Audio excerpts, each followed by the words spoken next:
बहुत बहुत स्वागत संस्कृत की कक्षा में। आज हम पढ़ रहे हैं सीबीएसई संस्कृत सेमुशी का पाठ संख्या 5, जिसके वह पाठ लिया गया है महाभारत के वन पर्व से। और इसमें एक किसान दो बैलों को जोत रहा है और उसमें एक बैल उसका दुर्बल है, तो किस तरह से उसको कष्ट देता हुआ वह हल चला रहा है। और उसकी माँ, बैलों की माँ कष्ट पाती है, जीवों के प्रति दया भाव रखते हुए, तथा साथ ही माँ की ममता की तुलना किसी के साथ नहीं हो सकती है, ऐसा इस पाठ में बताया गया। आइए हम इस पाठ को पढ़ते हैं। तो इस पाठ के अंतर्गत अपन देखेंगे जननी तुल्य वत्सला, माँ की जो ममता होती है वो प्रगाढ़ होती है, उसी से यह उत्प्रोत है यह पाठ।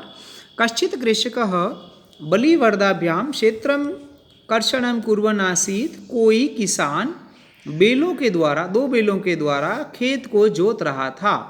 तयोः बलिवर्दयोः एकः शरीरेण दुर्बलः, उन दोनों बैलों में से एक शरीर से दुर्बल और शीघ्र जाने में असमर्थ था। बहुत जल्दी नहीं चल पा रहा था, कमजोर होने के कारण। शीघ्र जवेन मतलब शीघ्र, गंतुम यानी जाने के लिए, अशक्त असमर्थ, च आसीत, च प्लस आसीत, गंतुम प्लस अशक्त प्लस च प्लस आसीत, शीघ्र जाने में असमर्थ। अतः कृषकः तम दुर्बलम वृषभम तोदनेन न्युद्यमानः अवर्तत। अतः किसान उस दुर्बल बैल को तोदनेन का अर्थ होता है जबरदस्ती, न्युद्यमान कष्ट देता हुआ, अवर्तत मतलब धकेलने लगा। वह किसान उस दुर्बल बैल को जबरदस्ती कष्ट देता हुआ धकेलने लगा। ये देखो यहाँ पर ये धकेल रहा है जबरदस्ती, बेचारा आधा नीचे गिर गया है, थोड़ा सा टिक गया है, ये बेचारा चल नहीं पा रहा है।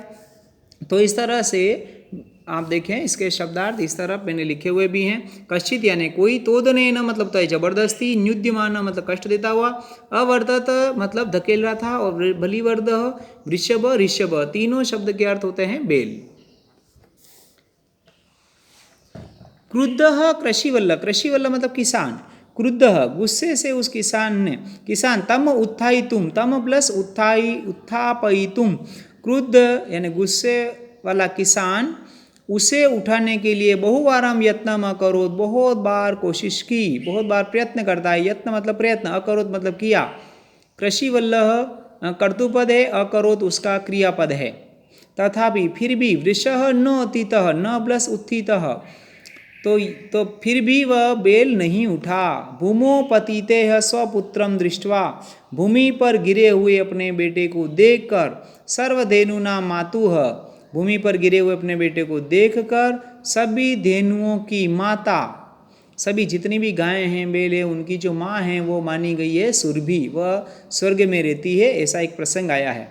तो भूमि पर गिरे हुए अपने बेटे को देखकर सभी धेनुओं की माँ सुरभि नेत्राभ्याम अश्रूणि अविरासन, उसकी आंखों से आंसू आने लगे। किसकी आंखों से? जो सभी गायों की माँ है उसकी आंखों से आंसू आने लगे। सुरभि यानी गायों की माँ, नेत्राभ्याम यानी नेत्रों से, यहाँ दो आंखें होती है इसलिए नेत्राभ्याम लगा। अश्रूणि, अश्रूणि मतलब आंसू, ये म अ इसमें छुपा हुआ है। नेत्राभ्याम हलंत म, नेत्राभ्याम प्लस अश्रूणि, आविरासन निरंतर बहने लगे।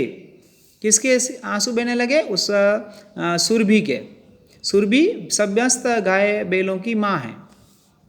सुरभे इमाम अवस्थाम, सुरभि सुरभेह, देखो आप संधि होगा इस शब्द का, सुरभेह प्लस इमाम प्लस अवस्थाम, सुरभि की इस तरह की अवस्था, इस तरह की दशा को देख करके, सुरभेह इमाम अवस्थाम दृष्टवा सुराधिप ताम अपृच्छत, देख करके, सुरभि की ऐसी दशा देख करके, दृष्टवा यानी देखकर, सुराधिपः सुराणाम अधिपः यानी देवताओं के राजा अर्थात इंद्र, इंद्र ने उसे पूछा।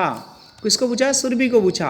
अहि शुभे किमेव रोदिषि, अरे शुभे शुभ लक्षणों वाली, क्यों इस प्रकार रो रही हो? किम प्लस एवं, एवं यानी इस प्रकार, किम यानी क्यों, रोदिषि यानी रोती हो। रोदिषि का कर्तुपद है त्वम, उच्चताम बताओ या कहो, इति यानी ऐसा। फिनिश इन्वर्टेड कोमा जहाँ फिनिश होता है वहाँ पर अधिकतर इति शब्द का प्रयोग, इति अव्यय का प्रयोग किया जाता है। साच, और वह बोली, श्लोक के माध्यम से उसने उत्तर दिया है, विनिपातो न व कश्चित दृश्यते त्रिदशादीपः, त्रिदशादीप मतलब तीनों दशाओं का स्वामी अर्थात इंद्र।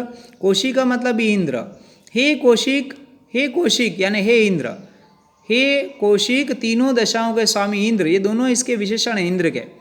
हे तीनों दशाओं के स्वामी इंद्र कौशिक, हे कौशिक तीनों दशाओं के स्वामी इंद्र, विनिपातो न व कश्चित दृश्यते, उसका कोई सहायक नहीं दिखाई देता है। उसका कौन किसका? उस बेल का, उस दुर्बल बेल का कोई सहायक दिखाई नहीं देता है। विनिपात मतलब होता है सहायक, वह मतलब होता है उसका, कश्चित यानी कोई उसका सहायक दिखाई नहीं देता है।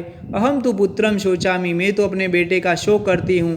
तेन रोदीमी, इसीलिए मैं रो रही हूँ। और ये कौशिक सबसे पहले आ गया। भो वासव, अरे इंद्र, पुत्रस्य दैन्यम दृष्ट्वा हम रोदीमी, पुत्र की दीन दशा देखकर मैं रो रही हूँ। रोदीमी यानी मैं रोती हूँ, और रोदीमी का कर्तुपद अहम है इसमें। पुत्रस्य यानी पुत्र की, दीनता मतलब कमजोरी। सदीनः इति जानन अपि, वह दीन है, बहुत कमजोर है, ऐसा जानते हुए भी कृषकः तम बहुधा पीड़यति, फिर भी वह किसान उसे बहुत पीड़ित करता है। स कृच्छेण भारम उद्वहति, वह कष्ट से भार उठाता है। इतरमेव दूरः वोढुं स न शक्नोति, और इस प्रकार वह उस धुरी को, जो दो बैलों के ऊपर हल के से जुड़ी हुई रहती है, वो धुरी कहलाती है, उसको वह नहीं उठा सकता है। एतद् भवान पश्यति, ये तुम भी देख रहे हो ना, इति प्रत्यवच, ऐसा उसने बोला। तो इस प्रकार हमने ये देखा है। मैं इसका जो शब्दार्थ हैं जो मैंने इस तरफ लिखे हुए हैं, और इसके साथ ही इसका जो अन्वय है वो मैं आपको भेजूंगा।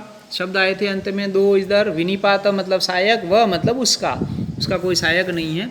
तो इस प्रकार हमने यह पाठ अभी थोड़ा सा देखा है। इसके आगे वाला जो है अभी आधा और बाकी है, वो हम आगे वाले वीडियो के अंदर और इसको विस्तार से देखेंगे। आप इसका ध्यानपूर्वक अर्थ सुने और ग्रहण करें, और साथ ही इसका एक एक शब्द का अर्थ आप समझें। नहीं समझ में आता है तो आप फिर से मुझे बोलें, और अगले वाले वीडियो में आगे का जो पाठ है वो हम पूरा करने वाले हैं। Okay, thank you.